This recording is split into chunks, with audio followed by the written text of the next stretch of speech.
El Gumbo Tapado show coming to you live on 11 Radio Color. Yeah, Radio Color, baby. High tech. If you don't have your Radio Color, you need to go down by King Fashions or by Broadmoor Auto Parts. Find out how you could get one. High tech, baby. High tech. I have with me today two very good people. Good people I like to be around with.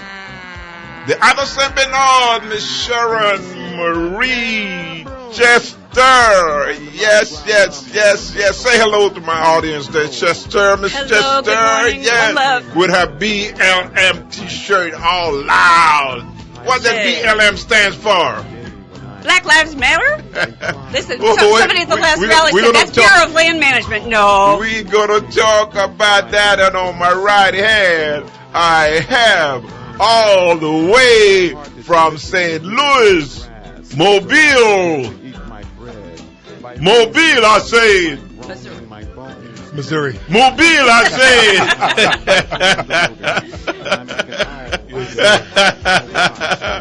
Yeah, Mr. Jorden Taylor, yeah, former member of the All African People Revolutionary Party. Revolution. You know, revolution. The meaning of revolution is just turning things over. You know, RPM, you remember the old 45s? 45 RPM, 45 revolutions per minute.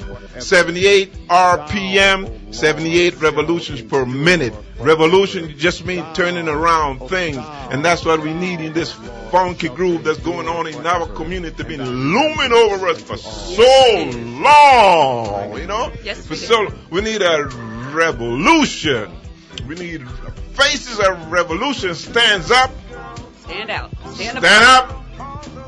You said revolution and you don't really know what it means. Yes.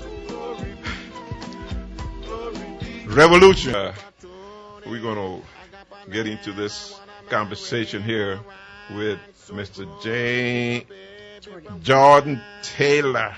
Mr. Jorden Taylor, man. Yes, sir. Give me a hand there, Mr. Jorden Taylor. Yes, it's good to have you here. Wow, that's a big hand there, bro. Wow. Big me. Good morning to you, sir. And Miss BLM. At the one of the marches, somebody came up and said, "I know you're really the Bureau of Land Management. You shouldn't be here." I argued with the guy who was drunk. Oh, no, Black Lives Matter. Black Lives Matter, and yes, you living in Saint Bernard. I do. Ooh, that's where I belong. You have fun over there, don't you? I do have fun. Who's having fun, you or they? I'm having a lot of fun. I'm having a lot of fun. They have a lot of fun trying to do what they're doing, but I have a lot of fun. I got a good clap back. That's what I can say. You got a good clap back. yeah. So, Mr. Jorden, tell us a little bit about yourself. You say you're trying to educate our youth, and I'm just saying our youth, people in general. Yes, sir. Before they run into the movement, into the activism, and absolutely. I've been an activist since the fall of 1993. You've been an activist? Yes, sir. Oh, you got paid yet? No. I just say that because recently I did a poem. You know, had one of our activists had a medical problem, and we did a fundraiser for him. Oh, that's awesome. And I wrote a poem. That influenced me to write a poem. And the name of that poem is "I Don't Get Paid for This." Yes, sir. Well, you know what, though? I take that back. I have been paid in the sense that it is very rewarding. Yeah. No. Are you talking about docs? You're talking about docs. You're talking about moolah. You're talking about $100 bill. No, sir. I haven't even gotten a wooden nickel. Yeah, I mean, see that other stuff you're talking there? Yeah. You can't take it to enter. You say that's true. Turn your lights back on. Yeah, that's true. Yeah. You know? The rewards are divine. Yes, indeed. Yes. Do I know? The pay is crap, but the rewards are divine. Yes, sir. Yeah, no, that's absolutely. I mean, back in '93, I was a part of a group that was formed in my high school called Background of African Culture and Ethics, BASE. High school in St. Louis. In Mobile, in St. Louis, Missouri. St. Louis, Mobile, all right. Yes, sir. And that really opened up my eyes. There was a lot of stuff that I learned that was completely contradictory to what was in the school history books. Mm. And my uncle, Eddie Simmons, who is a retired police officer from the St. Louis Metropolitan Police Force, has also been a longtime activist, if I'm not mistaken, since 1968. He was a big influence on why I became an activist, and I've just been trying to help people to educate themselves before they jump in, because a lot of times if you jump in without the context, if you jump in without really knowing the history, then your methods may not be effective or well received. Effective or well received. Very good point. That's something that that happens quite often. Because when and I'm going from experience. When you're an activist, it's something that you're born with. It's if like you're a musician, a keyboard player, or you're a painter, it's something that's given to you. It's a natural. Yeah. It's inside. And you may not know it, as a youth coming up. And when that spark is lit, you find yourself, you just jump in. Yes, sir.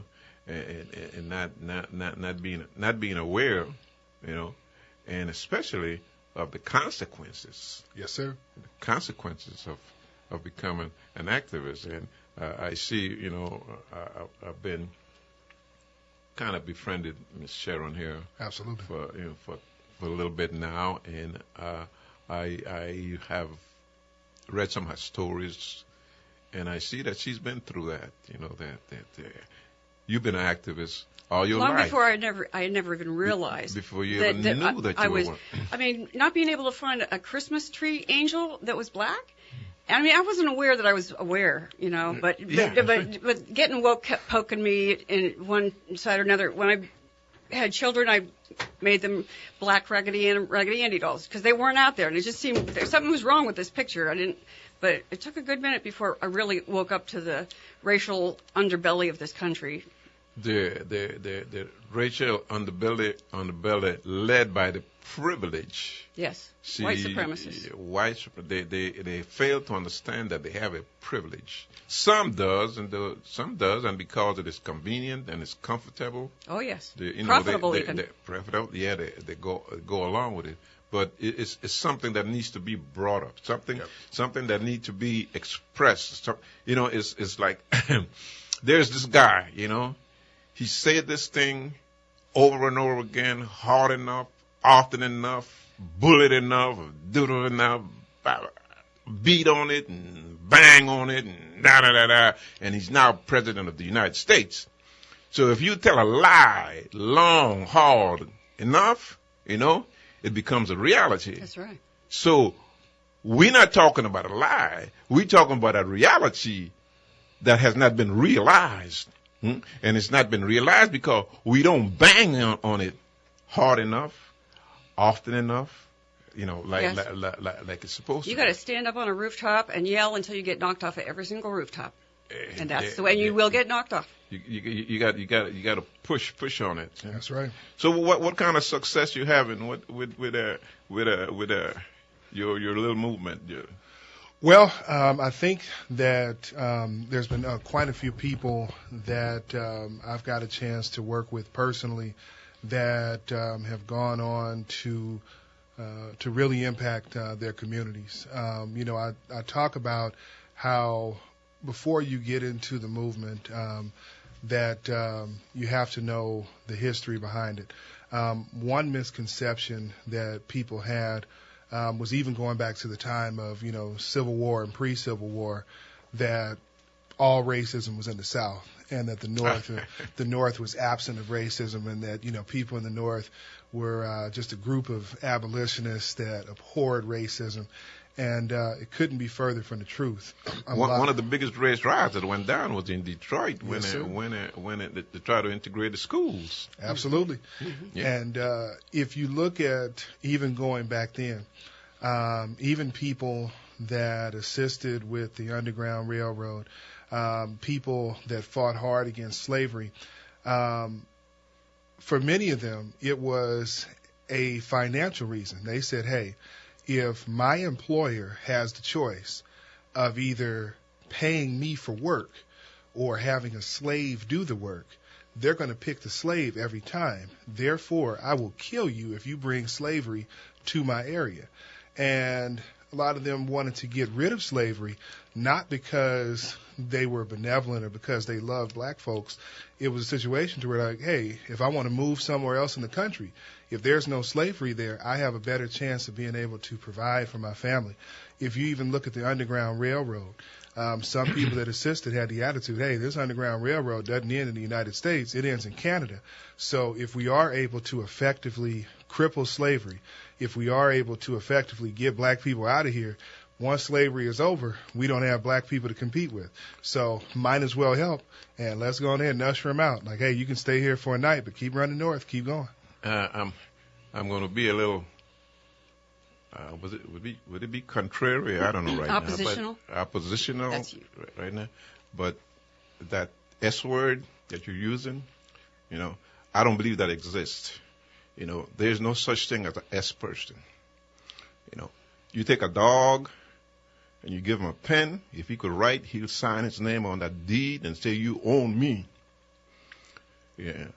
We as a people, we never sign that deed and say, you own me. Now, you said you own me. That's your thing, because you got the gun, you got the power, yes. You got everything. You said you own me. Yes, sir.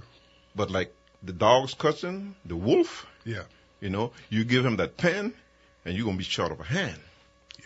Yeah. You give the average human being an opportunity.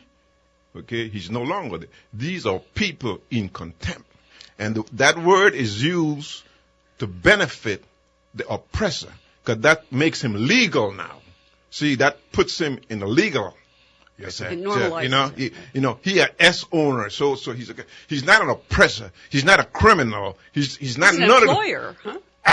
He's an employer. Oh, see, Lord. so we've been conditioned. The language. We've been conditioned to accept those terms. Okay, yes, and those terms don't do nothing but benefit the system. And keep us in that frame of mind. It perpetuates the narrative. Perpetuate. We use so many, that N word. How we have folks who fight for that. When referring to our hair, the D locks. Dread is the ugliest word in the English language. Why would you look at our engineer? That's beautiful locks he got. Look at that. Look at, hey, stand, fling your locks. Yeah, ain't nothing dread about that, That's right. So we have to start looking around at the language that we're using. Yeah, even the word biracial is a divisive word. If there's only one race and we're saying biracial, we're still separating them. And that perpetuates the mindset that we are two different people. Well, it creates the basic tool that any oppressor uses, colonizers, is division. Yes. See, so when I begin to divide the lighter skinned one with the little darker skinned one, the different complexions, here in the South, especially in New Orleans was the headquarters. They had the octoroons, they had the quadroons, they had the doubloons. The one droppers. The one droppers. First time I heard that. That's a term. Is that really a term was used, or the one drop rule? I mean, but I would call them one droppers. Okay, yeah, so. See, I'm white. I get to make up words, and then all of a sudden it's true. That's all it takes. Yes, I'm very appreciative of you, Miss Marie. Let me make this true. two quick announcements here. And then we get back into the show with Mr. Jorden Taylor from St. Louis, Mobile. And Miss Sharon Marie Chester from the other seminar. The other St. Bernard, right. Not the seminar project. No. But the other seminar. Not the racist St. Bernard. You take Jefferson Highway and you see the name of the street changes. It changes to Claiborne Avenue. Now you're in New Orleans. You stay on Claiborne, you go all the way down, then the name changes from Claiborne Avenue to Judge Perez Drive. And you do know the history with that, right? Now you're in the other St. Bernard. Mm-hmm. Was that? Yes. It is the Gumbo Tapado show coming to you live and in living radio color. I have with me Mr. Jorden Taylor and Miss Sharon Marie Chester. Yes. We've been up to some adventures, and we're hoping that we could call on your audience for their ideas, because we have some new white recruits in St. Bernard Parish who are eager to jump into the mission. And I had the benefit of driving one through the up and down Claiborne Avenue, and I beeped the horn, and she brought out some interesting things. We stopped at the gas station, an all-black gas station, typically, and she's very timid, and she was thinking, well, I don't know about this. Maybe they don't want us in their neighborhoods because I'm going around beeping all Black Lives Matter, and she's afraid. Well, the last time we was on the show, we touched on that a little bit, and we touched on the fact that some folks, white folks out there would think or would want to participate in, but they don't know how. The move. They don't know how. They have no circle around them, No. And you were supposed to be recruiting. So you're doing, I'm busy, but I'll tell you, it was really funny because she was thinking, well, maybe we don't belong here in the black communities, making the voice known. White people care about black lives. And when I asked her to articulate, I'm hoping she'll call in, Stephanie, and give her perspective, because it was real refreshing, and I've been in it for so long that I forget the earlier stages of making the transition into opening your big fat mouth and doing something with your white privilege. How do we put our white privilege to the greater good? Let me play the devil's advocate here, Please. and I'd like to have your thoughts on this, to Mr. Taylor. As a white person. Okay, how do you fall into? How do you get to? How do you make that transition? The biggest thing I think you have to realize because is there's a lot of obstacles there. Absolutely. You're talking about obstacles with your job, obstacles with your family, with your circle. Your circle of people. We all have a little circle that we gather around. Well, first of all, we have a family circle, then we have a friend circle, then we have the other circle. Well, the first thing you have to do is count on losing your circle. Yep. Because it cost me my family 12 years ago, and at one point I had to take all my white local friends from St. Bernard off of my friends list because I was being very vocal, and I was getting threats. And so people were even saying, well, look who's on her friends list to see who's providing her this information about who's tearing things off of her property, because they were vandalizing my property, stalking me. And so for my protection of my local friends, I had to remove them from my friends list. So, and you're eventually going to offend just about every white person. The biggest obstacle is realizing you can't take this personally. Okay. You have to step out of your white skin for a minute and look at this thing as a human being. And it's hard to take that filter off.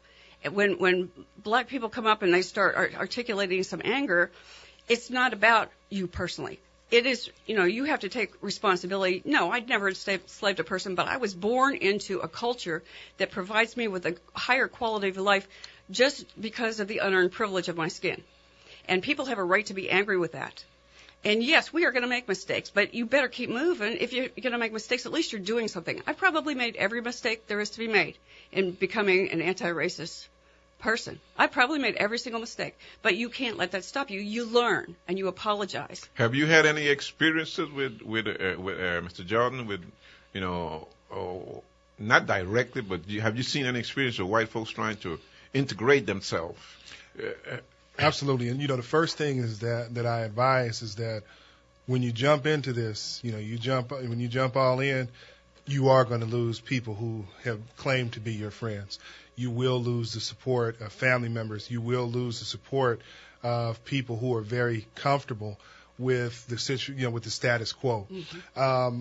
An example that I can point to in 1892, Port Jervis, New York, there was a black man who was wrongfully accused of raping a white woman.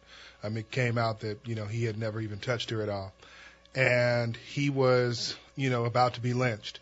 There was one white police officer, that is documented to have tried to stop the lynching. When he tried to do this, the lynch mob put a noose around his neck, and they said, let this be a warning to you that if you ever try and stop something like this again or poke your nose into business where it's not supposed to be, this is going to be your fate too.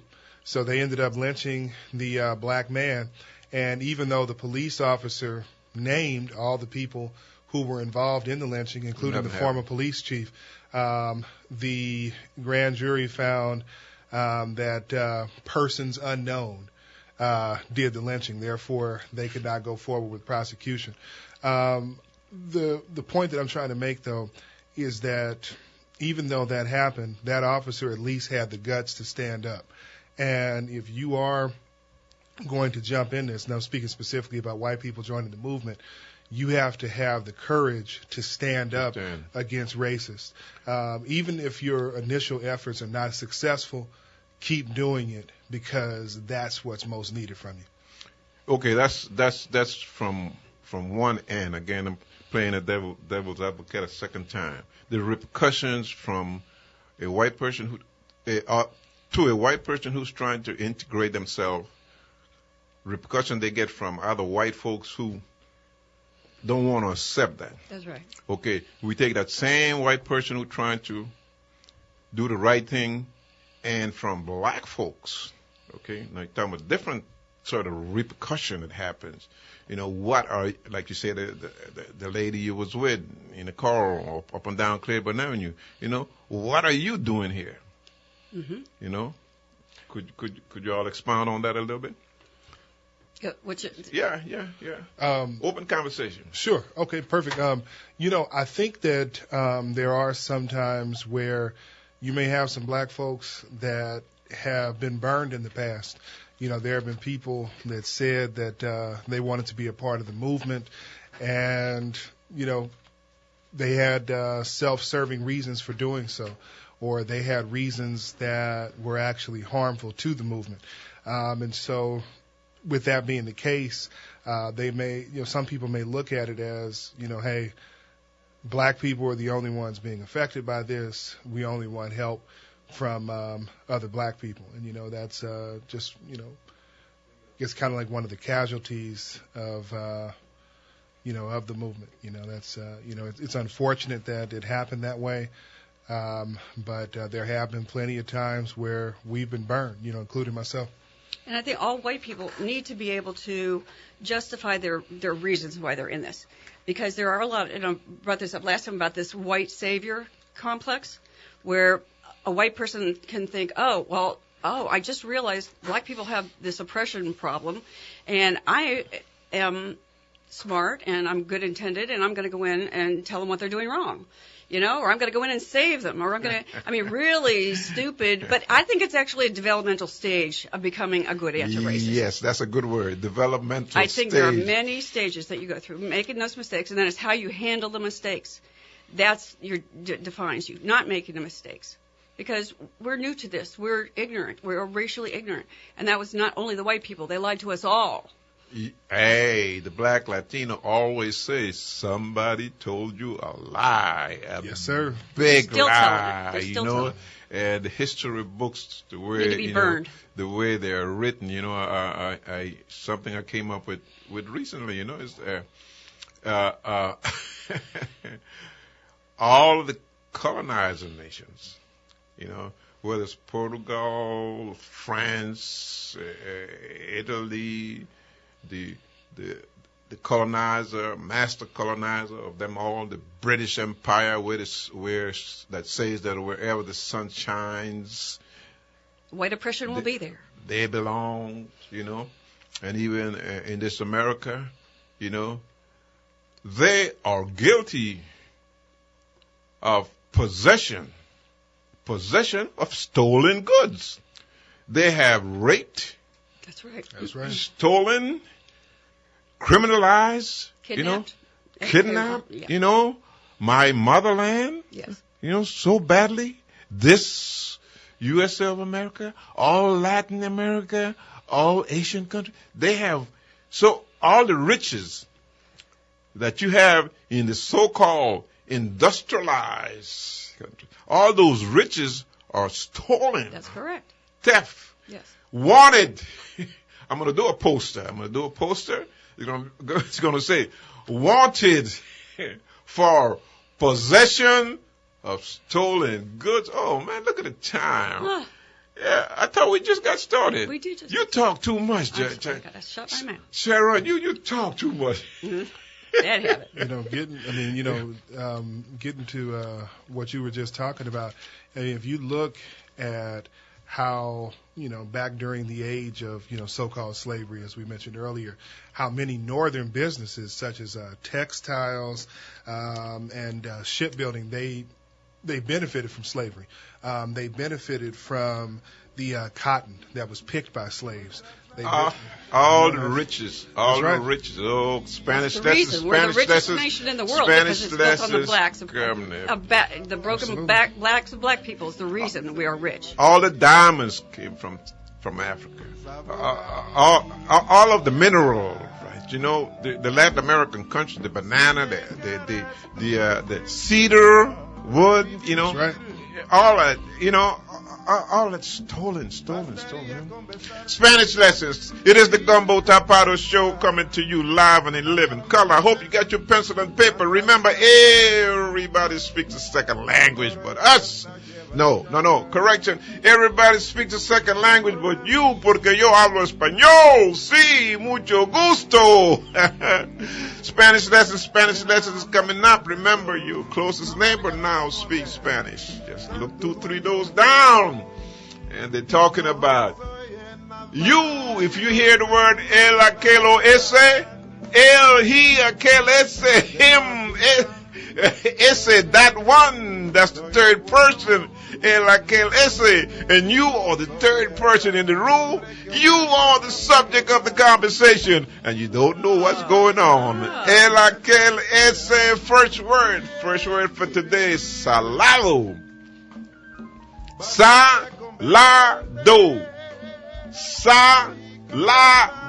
salado, estoy salado, bad luck, salado, estoy salado, man, I'm having some bad luck, estoy salado, hombre, I'm having bad luck, my man, second word, oh, mucha suerte, Suerte, hey, habla español, Sharon Marie, good luck, mucha suerte, much luck, brother, mucha suerte, much luck, my brother Jorden Taylor. Yes, sir. From St. Louis, Mobile, good luck, mucha suerte. And third word for today is Esperanza. 4 syllables. Esperanza. You need to write that down in colloquials, okay? So when you look at it again, you'll know. Letter S, P-A-Y, Esperanza. Z-A-H. Esperanza. Hope. Tengo esperanza, brother. I have hope. Tengo esperanza. Esperanza. We're going to run through this again one more time. Time is running out on us. Estoy salado. I'm having bad luck, bro. Estoy salado. Tengo mucha suerte. Tengo mucha suerte. I'm lucky. I'm having luck. Suerte. And the last word is Esperanza. Okay, we all gonna do this together. One time, everybody. You ready? Everybody, the first word for today is salado. Can't hear you.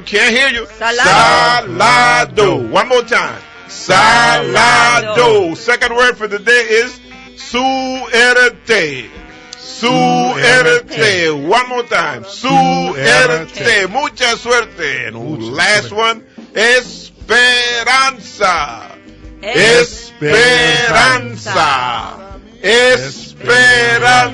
One more time. Esperanza. Spanish lessons coming up. Yeah, it is the Gumbo Tapado show, live in living radio color. I am Sllim Ydur, your Black Latino. Yes, and time's running out on us again. Miss Marie, send some love out to my audience. I love you. Anywhere folks could contact you? Facebook, Sharon Marie Chester, the other St. Bernard, the New White Rose, Warriors Against Racism, the New White Panther Party, pick one. Wait. The other St. Bernard. I have the New White Rose. The New White Rose, that's all Facebook? They're all Facebook. Warriors Against Racism. Warriors Against Racism. I like that one. Warriors. And, what's the other one? Well, the White Panther Party. The White Panther Party. New White Panther Party. New White Panther Party. Yeah, Mr. Jonathan Taylor. Jorden Taylor, man. Yes, come on. Jonathan Taylor from St. Louis, M.O. Is that okay, M.O.? Yes, sir, Missouri. St. Louis, M.O. Yes, sir. Yes. Hey, I just wanted to say thank you to all the listeners out there.